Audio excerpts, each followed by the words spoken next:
My dear and most excellent Theophilus, I'm aware that I'm not the first one to try to do this. I'm aware that others have undertaken to compile the stories of the amazing things that have happened among us. They interviewed eyewitnesses who were themselves servants of the stories they were telling. So knowing all that, I set out to find out for myself the whole story from the very beginning. And I decided to be another to record it all, so that you may know the authenticity and the historicity of all the things you've been taught. It all started when Herod was king down in Judea. Now there was a priest named Zechariah. He was a descendant of Abijah, and both he and his wife were descendants of Aaron, the first priest. A few things you should know about Zechariah and his wife Elizabeth.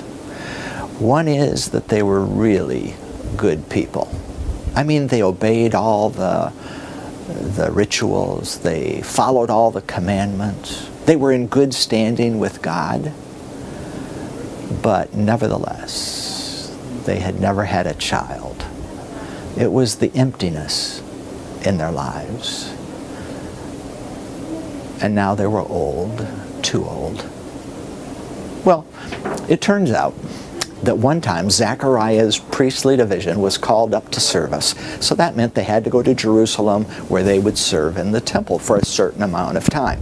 While they're there, Zechariah was selected by Lot to be the priest who gets to go in the temple and offer the incense.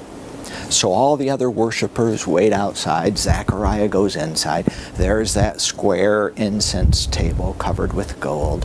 He begins to just do his job when all of a sudden he realizes he's not alone in the room.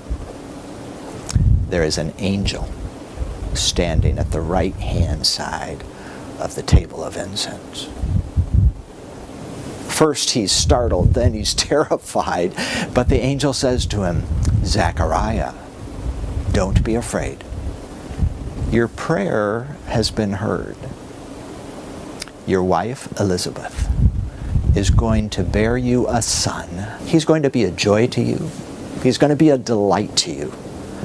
And not just to you. A lot of people are going to be glad because he is going to be great in the sight of the Lord. He is never to drink wine.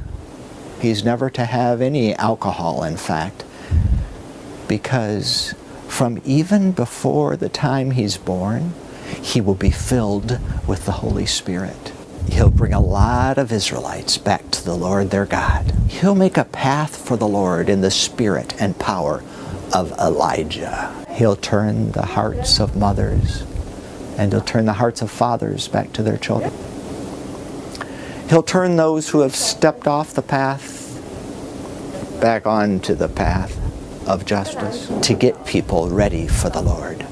Zechariah said, yeah, well, I'm an old man and my wife is an old woman, so, you know, thanks. The angel said, I am a Gabriel. I stand in the presence of God. I was sent here to talk to you and to give you good news, but because you did not believe it, you will be mute until the day the child is born. Well, while all this is going on inside the temple, outside of the temple, all the worshipers are checking their watches like, why is he taking so long? Finally, Zechariah comes out. He can't tell them what has happened, but he makes motions to them and gestures. They finally figure out he's seen a vision.